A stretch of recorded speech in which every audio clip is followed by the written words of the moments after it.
During the Christmas of 1997, I was 10 years old, sitting in my grandma's living room, ready to open my gifts for the year with excitement. I was surrounded by family, and as I went through my gifts, I opened a large rectangular one, only to discover that wrapped up was a PC game I had been anxiously awaiting.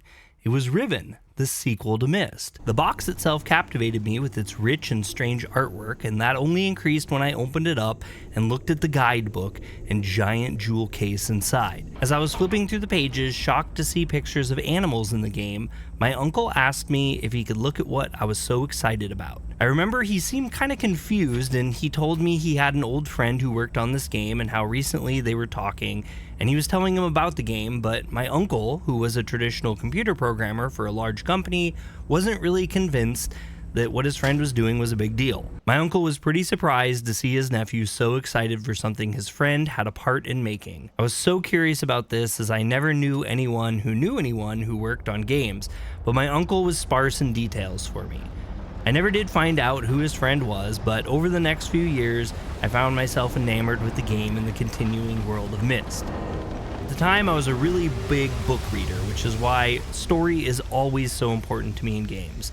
Not only did the Myst series have great stories, but they also have a 3-part book series that I really got into as well. I feel like a lot of people aren't aware of them, and honestly, if you don't like the puzzle-based nature of games, I can't recommend enough that you try out the books to at least get a bigger picture of the story. In order, they are the Book of Atris, the Book of Tiana, and the Book of the Deny. It's hard for me to summarize the overall picture of the story allure, but in very general terms, everything revolves around events that are based on a special writing that is essentially so detailed, the result of the book written becomes a real place that can be visited. In a creationist way, the writers are gods as they create and shape worlds with people, culture, structures, and ecology. A man teaches his children the way to create these worlds and attempts to impart his moral structure on them as well. But as people, especially children are, not everything goes as well as it could. The concept of these worlds being created is something that I think holds up to even today's standards as a strong basis for a series. Because an entire universe can be created by writing, and writers all have their own personal ideas and morals, there's a lot of ground that can be covered. The games do a great job of offering wildly unique and imaginative places to visit and learn about through just being super nosy, really. It feels a little voyeuristic, but also a little scientific at times, crawling through these worlds and buildings, picking up everything you can, and learning from reading notes, books, and examining the world around you. 27 years later, and Riven returns again, this time remade using modern tech, specifically the Unreal Engine. It's an interesting proposition to release a game like this in 2024 because I think a lot of the audience is likely similar to me, where they have a certain nostalgic familiarity with the series, but I'm certain that the game still needs to appeal to the younger, more modern audiences as well. Along with that, over time, the dev team and the tools available have changed greatly as well, which is certain to impact the game. The big question for me was, how is this version going to stack up against my personal feelings? Will there be changes I hate, changes I love, or probably most likely a mixture of both? Knowing that there will be changes helps me gauge my expectations and keep an open mind. The opening to Riven involves you being addressed by a man named Atris in a dark, candlelit cave. The original game was essentially an FMV game, which was kind of the answer to the technical limitations at the time. Computers weren't powerful enough to render out fully realistic looking humans in real time and have them move in convincing ways, so someone decided a great idea would be to take people in a green screen room and record them to insert them into games for human characters. Oftentimes this resulted in some hilariously cheesy games like my personal favorite FMV game Harvester, or the much well-known Night Trap. With Riven though, I don't think the FMV is cheesy, and I actually fondly remembered enjoying it. It shouldn't have been a shock, but it was a shock for me that in this remaster, the FMV was replaced with rendered models. While I had my own personal wishes for FMV to return, I don't think it's the worst thing ever. I can't say Atris looks truly next-gen, but the animations are decent enough, and I think he still sells the point across well. Seeing a change like this immediately after selecting start, I think set the tone for me to expect more changes though, and maybe even steer myself or temper my expectations. I'll just say that this initial change wasn't a one-off, but instead it did set the tone for what the rest of my experience was going to be. As I played through the game from beginning to end, I saw a very large variety of changes from the original. I went on to read online that a number of fans felt the game was made too easy or that they didn't like the changes at all. I think that's totally fair, and to a certain degree I understand their feelings, but honestly I can't say I disliked any of the changes. The original Riven was really hard when I originally played it, and yes, I didn't feel like this was as challenging, but at no time did I feel like this game wasn't authentically Riven. You generally see the same things, go to the same places, and you make the same progression to the end. For me, it was kind of a magical experience playing it because in so many ways this remake brought back those feelings I had when I was a little kid playing it for the first time. I really felt like it was really awesome to have some puzzles and mysteries play out differently, as I just couldn't replicate everything I knew from before. Also, due to the wild amount that graphics had changed over time, it was really exciting to experience the same scenarios again and see their changes. The first really big thing for me is when you leave the first area and you're given a choice to take a left down some stairs or a right up to a cliff. If you choose to go down, you wind through this little valley, and at the end are these giant kind of duck walrus creatures that absolutely blew my mind as a kid. I remember trying really hard to sneak down the stairs slowly so as not to disturb them, so I could see them as close as possible before they swim away. Again, with this remake, I had the exact same feeling as I snuck down the stairs, and I was in absolute awe as I got as close as I could to them. I don't want to give all the little special moments away, so I won't continue, but despite the changes, the game kept me fully excited to see wonders of the island and all its strange oddities, and in that regard, I wasn't let down even in the slightest. I was recently watching a VTuber I enjoy play the original right after I finished my playthrough, and the first thing they asked me is how I felt about the graphics, being that this game was made completely differently and was in full 3D. They felt like the game may not hit the same as the original games, kind of fill in this liminal space kind of vibe, and had some really stunning visuals versus the other titles out at the time. I feel like the visual change and the upgrade was handled perfectly.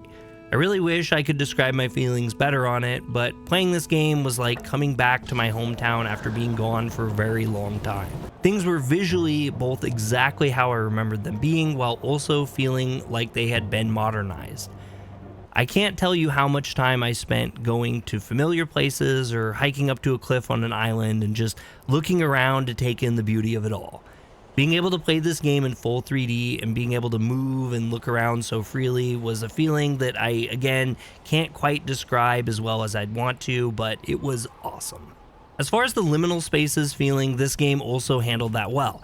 There's so much change in how the movement and visuals are that it's obviously a changed experience, but you're still basically alone on this island with very little ability to interact or even see any other living creature. So much of the environments are familiar while also being so esoteric.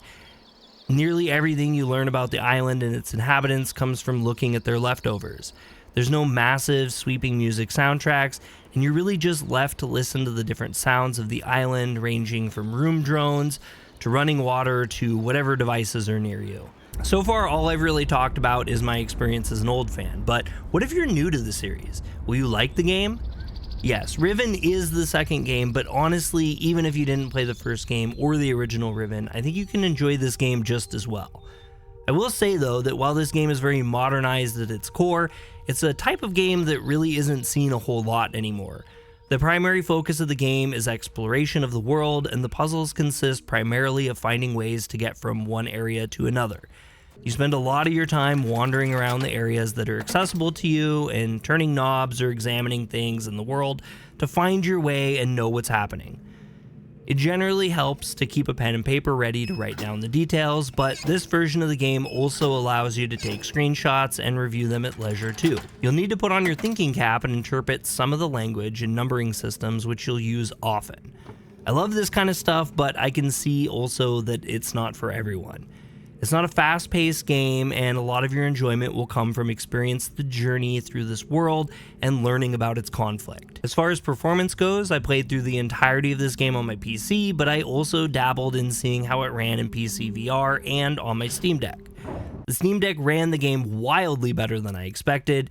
The graphics are a little bit softer than on my 1440p PC monitor, but it runs incredibly smooth on a high frame rate without adjusting the settings at all. The only real downside I could say is that the initial loading times felt a little slow. That could improve through updates though. Overall, it was a nice surprise, and I'm sure those of you who only have Steam Decks for PC games will be glad to hear that. My PC is semi-powerful, but I don't think you need a powerhouse to play the game.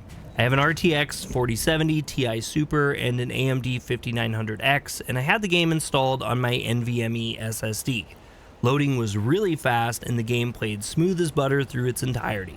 It was a very pleasant but expected experience, and I had no crashes throughout my playthrough from beginning to end. As far as VR went, the game surprisingly has VR natively ready to go with the base game purchase. I was using the Valve Index to play, and the experience was a lot funner than I expected actually. There's an annoying but probably necessary thing where the screen blacks out on you if you try to push your face through a boundary, which happened to me a few times when I was trying to peek around mesh doors or the bars at the beginning, but after I kind of figured out how that was triggering, it wasn't really a problem. At first I was kind of taken back at how bad the visuals were, but then I realized the game defaults all the graphics to low.